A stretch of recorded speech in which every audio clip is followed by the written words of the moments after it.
आज जो मैं आपको कहानी सुनाने जा रहा हूँ वह एक सुगंधित परफ्यूम बेचने वाले व्यापारी की कहानी है। दोस्तों, एक शहर में एक व्यापारी का सुगंधित परफ्यूम बेचने का कारोबार था। उसकी एक दुकान भी थी जहाँ पर हर तरह के सुगंधित परफ्यूम मिलते थे। उनका कारोबार बहुत अच्छा चल रहा था, उन्हें बहुत मुनाफा भी अच्छा हो रहा था। उनके परफ्यूम भी बहुत बिकते थे। उन्होंने उनकी दुकान पर एक बोर्ड लगा रखा था। उस बोर्ड पर उन्होंने यह लिख रखा था कि हमारे यहाँ पर सुगंधित परफ्यूम मिलते हैं।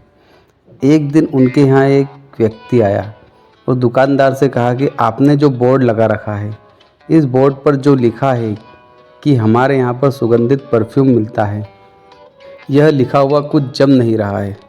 हमारे यहाँ सुगंधित परफ्यूम मिलता है, इसमें सुगंधित का क्या मतलब है? भैया, परफ्यूम तो सुगंधित ही होगा ना।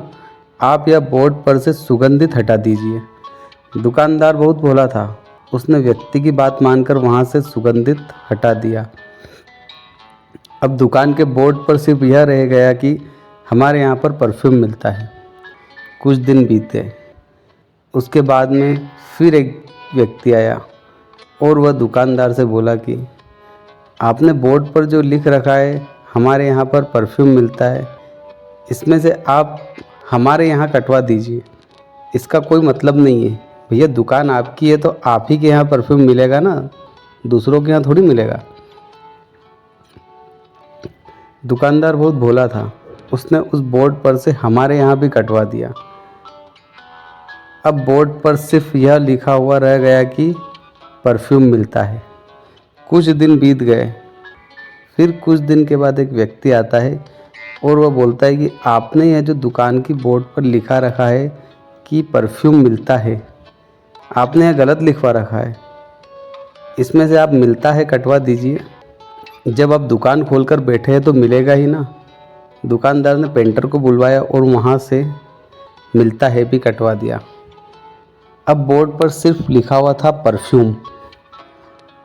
कुछ दिन बीते, फिर एक व्यक्ति आया, उसने बोर्ड पढ़ा और बोर्ड देखकर यह कहा कि आपने इस बोर्ड पर जो परफ्यूम लिख रखा है, आप यहाँ से परफ्यूम लिखा हुआ भी कटवा दीजिए, क्योंकि यह परफ्यूम की ही दुकान है, बर्तन की थोड़ी है। दुकानदार बहुत सीधा और भोला व्यक्ति था। अब दुकानदार ने वहाँ से परफ्यूम लिखा हुआ भी कटवा दिया। अब इतनी बड़ी परफ्यूम की दुकान पर सिर्फ खाली बोर्ड लगा हुआ था, उसमें कुछ भी लिखा हुआ नहीं था। कुछ दिनों के बाद दुकान का कारोबार कम हो गया, दुकान चलना बहुत ही कम हो गई। फिर दुकानदार ने अपने मित्र को बुलाया, यार मित्र, मेरी दुकान चलना बहुत कम हो गई है, अब कारोबार बहुत कम हो चुका है। तो उसका मित्र उसकी दुकान पर आया, उसने पूरी दुकान को देखा और फिर मित्र की नज़र उस खाली बोर्ड पर पड़ी। तो उसके मित्र ने दुकानदार से बोला कि यार, तुमने इतनी बड़ी दुकान खोल रखी है और खाली बोर्ड लगा रखा है, तुम बोर्ड पर यह क्यों नहीं लिखवा देते कि यहाँ पर सुगंधित परफ्यूम मिलता है? तुम इस बोर्ड पर यह लिखवाओ कि यहाँ पर सुगंधित परफ्यूम मिलता है, तो तुम्हारी दुकान बहुत अच्छी चलने लग जाएगी।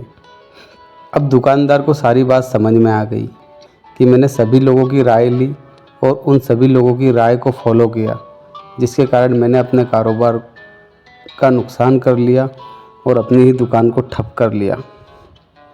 इसी तरह दोस्तों, आपको भी अपने जीवन में हर किसी की राय नहीं लेना चाहिए, और यदि आप किसी की राय को लेते भी हो या अपने जीवन में फॉलो करना भी चाहते हो तो उसे बहुत सोच समझकर फॉलो करना चाहिए। यदि आप किसी की राय को फॉलो नहीं करना चाहते हैं तो बहुत ही अच्छी बात है, आप अपनी राय खुद बनाइए। आपके लिए क्या सही है, क्या गलत है, खुद फैसला कीजिए। इसी तरह की कहानियाँ सुनने के लिए इस चैनल को सब्सक्राइब कीजिए। धन्यवाद। दोस्तों, यदि यह कहानी आपको थोड़ी भी अच्छी लगी हो तो इस चैनल को सब्सक्राइब कीजिए। धन्यवाद।